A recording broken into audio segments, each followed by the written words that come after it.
Media మిత్రులందరికీ కూడా నమస్కారాలు. సామాజిక సాధికారత బస్ యాత్ర మరి ఈరోజు అనంతపురానికి చేరుకోవడం జరిగింది. మరి ఇంకా కొద్ది సమయంలో అనంతపురంలో మరి పెద్దలు పూజ్యులు శాసనసభ్యులు వెంకటరామరెడ్డి గారి సారథ్యంలో పెద్ద బహిరంగ సభ కూడా మరి ఇక్కడ నిర్వహించుకోబోతున్నాం.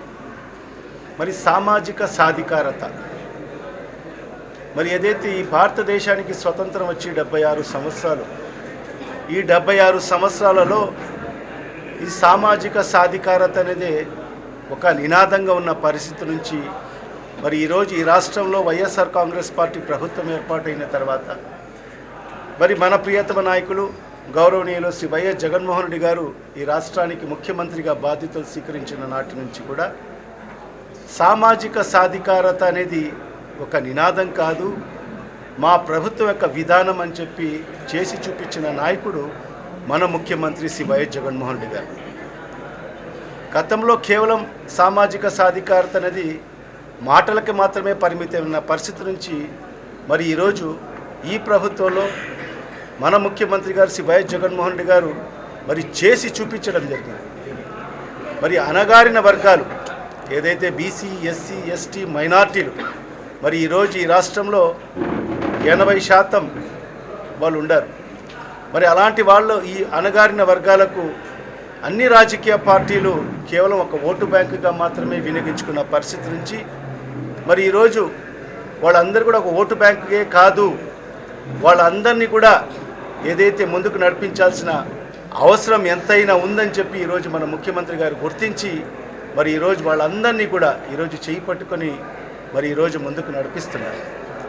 దశాబ్దాలుగా ఈ అణగారిన వర్గాలు బీసీ, ఎస్సీ, ఎస్టీ, మైనార్టీలందరూ కూడా మరి వాళ్లకు పరిపాలనలో మా భాగం కల్పించండి, రాజ్యాధికారంలో మా భాగం కల్పించండి అని చెప్పి అనేక సందర్భాల్లో మరి గలం విప్పిన పరిస్థితి నుంచి కూడా మరి ఏ ప్రభుత్వాలు కూడా పట్టించుకొని ప్రభుత్వాల్ని మనం చూశాం. కానీ ఇవాళ ఈ ప్రభుత్వం మరి జగనన్న ప్రభుత్వంలో మరి ఈరోజు ఈ అణగారిన వర్గాలు బీసీ, ఎస్సీ, ఎస్టీ, మైనార్టీలు వీళ్ళు వెనుకబడిన కులాలు కాదు, ఈ ప్రభుత్వానికి వెన్నుముక్క కులాలని చెప్పి భావించి ఈరోజు చెయ్యి పట్టుకొని ఈరోజు రాజ్యాధికారం వైపు నడిపిస్తున్న నాయకుడు మన ముఖ్యమంత్రి శ్రీ వైఎస్ జగన్మోహన్ రెడ్డి గారు. అంటే సాధికారత అనేది 3 అంశాల్లో ఉంటుంది.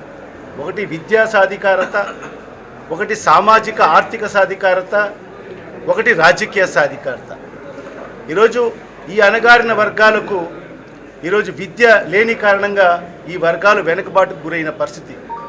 మరి ఆ పరిస్థితి నుంచి ఈరోజు మన ప్రభుత్వం వచ్చిన తర్వాత జగన్మోహన్ రెడ్డి గారు ముఖ్యమంత్రి అయిన తర్వాత మరి చదువుకు పేదరికం అనేది అడ్డు రాకోకూడదని చెప్పి ఈరోజు విద్యారంగంలో అనేక విప్లవాత్మకమైన మార్పులు తీసుకురావడం జరిగింది.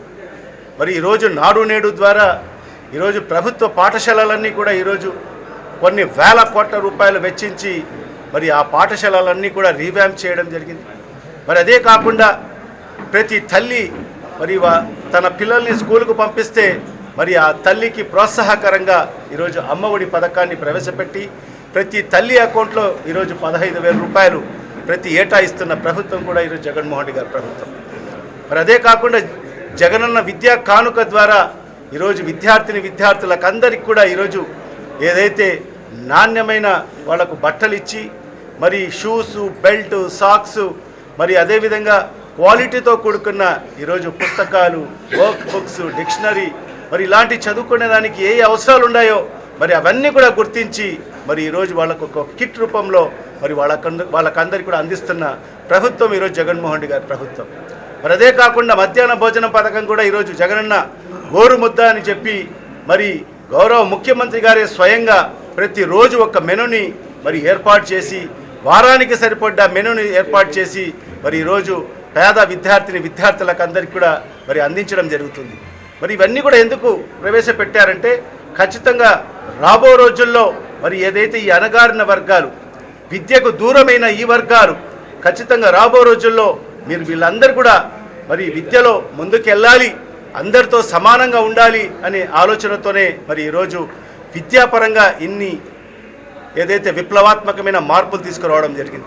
మరి అదే కాకుండా ఈరోజు సామాజిక ఆర్థిక ఈరోజు మన ముఖ్యమంత్రి గారు ఏదైతే నవరత్నాల రూపంలో ఈరోజు అనేక పథకాలను ప్రవేశపెట్టి మరి ఈరోజు ఇప్పుడే అన్న చెప్పినట్టుగా సుమారుగా ఈ 4.5 సంవత్సరాల కాలంలో ఈరోజు 2,45,000 కోట్ల రూపాయలు బటన్ నొక్కి ఈరోజు పేదల అకౌంట్లో జమ చేయడం జరిగింది. దాంట్లో సింహభాగం ఈరోజు 80% అంటే సుమారుగా 1,90,000 కోట్ల రూపాయలు ఈ బీసీ, ఎస్సీ, ఎస్టీ మైనార్టీల అకౌంట్లో జమ చేసిన పరిస్థితి ఈరోజు మనం చూస్తున్నాం.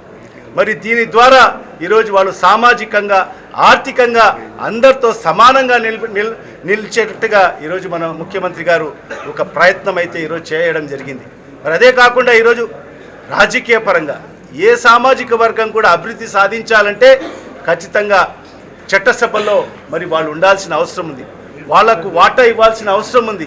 మరి అనేక దశాబ్దాలుగా ఈ అణగారిన వర్గాలు మాకు చట్టసభల్లో అవకాశం కల్పించండి అని చెప్పి ఎంత మొరపెట్టుకున్నా కూడా మరి ఏనాడు కూడా ఏ ప్రభుత్వం కూడా కనికరించిన పరిస్థితి లేదు. మరి ఈరోజు మన ముఖ్యమంత్రి గారు మరి అడగకుండానే మరి ఈరోజు ఒక చట్టాన్ని తీసుకొచ్చి మరి ఈరోజు 50% రిజర్వేషన్ తీసుకొచ్చి మరి నామినేటెడ్ పదవుల్లో ఈరోజు 50% ఈరోజు వాళ్లకు పదవులు ఇచ్చిన ఘనత కూడా ఈరోజు జగన్మోహన్ రెడ్డి గారికి దక్కుతుంది.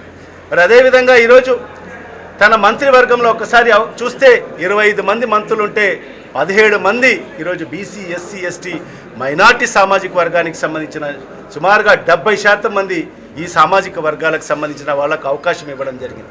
ఈరోజు 5 మంది ఉప ముఖ్యమంత్రులు ఉంటే దాంట్లో 80% ఈరోజు 4 బీసీ, ఎస్సీ, ఎస్టీ మైనార్టీలకు ఈరోజు ఉప ముఖ్యమంత్రులుగా అవకాశం ఇచ్చిన ప్రభుత్వం ఒక్క జగన్మోహన్ రెడ్డి గారి ప్రభుత్వం మాత్రమే. అదేవిధంగా క్షేత్రస్థాయి నుంచి కూడా ఒక వార్డు మెంబర్ నుంచి ఒక ఉప ముఖ్యమంత్రి వరకు కూడా మరి ఈరోజు ఈ అణగారిన ఏదైతే ఈ సామాజిక వర్గాలు ఉండారో మరి వాళ్ళకందరికీ కూడా ఈరోజు చేయి పట్టుకొని ఈరోజు రాజ్యాధికార వైపు నడిపిస్తున్న ప్రభుత్వం మన నాయకుడు మన ముఖ్యమంత్రి శ్రీ వైఎస్ జగన్మోహన్ రెడ్డి గారు అని చెప్పి కూడా మనం గర్వంగా కూడా చెప్పుకోవాల్సిన అవసరం కూడా ఎంతైనా ఉంది. మరి ఈ సందర్భంగా ఇవన్నీ కూడా వాస్తవాలన్నీ కూడా ప్రజలకు తెలియపరచాలి. ఇప్పుడే అన్న చెప్పినట్టుగా కొన్ని ఛానల్స్ కానివ్వండి, కొన్ని పత్రికలు విష ప్రచారాలు చేస్తున్నాయి. మరి ఎంత మంచి కార్యక్రమాలు చేసినా కూడా మరి దాన్ని ఏదో ఒక రకంగా మరి ఈ ప్రభుత్వానికి ఈ ప్రభుత్వం మీద బురద జల్లే కార్యక్రమాలు చేస్తున్నారు. మరి ఈ సందర్భంగా ఈ సామాజిక సాధికారత బస్ యాత్ర ద్వారా మరి ఈ రాష్ట్రంలో ఉండే ఈ అణగారిన వర్గాలు బీసీ, ఎస్సీ, ఎస్టీ మైనార్టీలలో ఒక చైతన్యం తీసుకురావాలి, మరి వాస్తవాలు ఈ రాష్ట్ర ప్రజలకు తెలియపరచాలని చెప్పి ఒక మంచి ఉద్దేశంతో మరి ఈరోజు ఈ సామాజిక సాధికారత బస్ యాత్ర ప్రారంభించడం జరిగింది. మరి ఈరోజు ఈ బస్ యాత్ర ఎక్కడికి వెళ్ళినా కూడా మరి అణగారిన వర్గాలు ఏదైతే ఈ బీసీ, ఎస్సీ, ఎస్టీ మైనార్టీలు ఉండారో తండోపతండాలుగా వేల సంఖ్యలో ఈరోజు వాళ్ళందరికీ వచ్చి స్వాగతించడము, వాళ్ళ అభిమానాన్ని చూస్తుంటే గతంలో ఎప్పుడు చూడనటువంటి విధంగా మా నాయకులు వచ్చారు, మా సామాజిక వర్గానికి సంబంధించిన నాయకులు వచ్చారని చెప్పి ఈరోజు వేల సంఖ్యలో ఈరోజు బ్రహ్మరథం పట్టడం జరిగింది. ఖచ్చితంగా ఈరోజు ఎన్ని విష ప్రచారాలు చేసినా, ఎన్ని కుట్రలు చేసినా ఖచ్చితంగా ప్రజలందరూ కూడా మరి ఈ అణగారిన వర్గాలన్నీ కూడా మరి ఖచ్చితంగా జగన్మోహన్ రెడ్డి గారు వెంట ఉన్నారు, ఈ ప్రభుత్వం వెంట ఉన్నారు. మరి ఈరోజు మా నాయకుడు ఒకే ఒక్క మాట అంటున్నాడు, మీ కుటుంబానికి మీ ప్రాంతానికి మేలు జరిగింటేనే నన్ను ఆశీర్వదించండి, నన్ను దీవించండి అని చెప్పే దమ్ము ధైర్యము ఏ రాజకీయ పార్టీ కన్నా ఉందా? ఏ రాజకీయ పార్టీ నాయకుని కన్నా ఉందా? మరి 14 ఏళ్ళు ఈ రాష్ట్రానికి ముఖ్యమంత్రిగా పనిచేసిన చంద్రబాబు నాయుడు ఈ మాట అనగలడా? మరి నేను 14 ఏళ్లలో మరి మీ కుటుంబాలకు మేలు చేశాను, మీ ప్రాంతాలకు మేలు చేశాను, నాకు ఓటు వేయమని చెప్పే దమ్ము ధైర్యం చంద్రబాబు నాయుడుకు ఉందా? లేదు. మరి అలాంటిది ఈరోజు ఒక నిబద్ధతతో ఖచ్చితంగా ప్రజలకు మాటిచ్చాను, ఎన్ని కష్టాలు వచ్చినా ఎన్ని నష్టాలు వచ్చినా ఓర్చుకొని మరి ఇప్పుడే చెప్పినట్టుగా 2 సంవత్సరాలు మనము కోవిడ్ని చూసాం. మరి ఆ కోవిడ్ పరిస్థితిలో కూడా ఎక్కడ కూడా ఒక సంక్షేమ పథకం కూడా ఆపకోకుండా ఈరోజు సంక్షేమం అభివృద్ధి రెండు కళ్ళులాగా భావించి ఈరోజు ఒక మంచి పరిపాలన అందిస్తున్న మన ముఖ్యమంత్రి శ్రీ వైఎస్ జగన్మోహన్ రెడ్డి గారికి మరొక్కసారి మనం ముఖ్యమంత్రి చేసుకోవాల్సిన ఆవశ్యకత ఎంతైనా ఉందని చెప్పి కూడా ఈ సందర్భంగా ప్రజల్లోకి తీసుకెళ్లాలని చెప్పే ఒక నినాదంతో మరి ఈరోజు సామాజిక సాధికారత బస్ యాత్ర మరి ఈరోజు అనంతపురం పట్టణానికి రావడం జరిగింది. మరి ఇక్కడ కూడా వేల సంఖ్యలో మరి ఈరోజు ఈ బస్ యాత్రకు స్వాగతం పలకడం జరిగింది.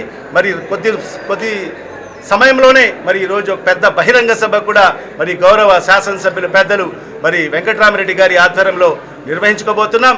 ఖచ్చితంగా ప్రతి ఒక్కరు కూడా గమనించండి. మరి ఈరోజు ఏ ప్రభుత్వము ఏ నాయకుడు మన కష్టకాలంలో ఉన్నాడు, మనకు ఏ ప్రభుత్వం న్యాయం చేసిందని చెప్పి మరి ఈ వర్గాలు ఒక్కసారి పునరాలోచన చేసుకొని ఖచ్చితంగా ఈ వర్గాలన్నీ కూడా మరి ఈ ప్రభుత్వానికి అండగా ఉండాలని చెప్పి కూడా మరొక్కసారి ప్రజలకందరికీ కూడా విజ్ఞప్తి చేసుకుంటూ సెలవు తీసుకుంటున్నాం.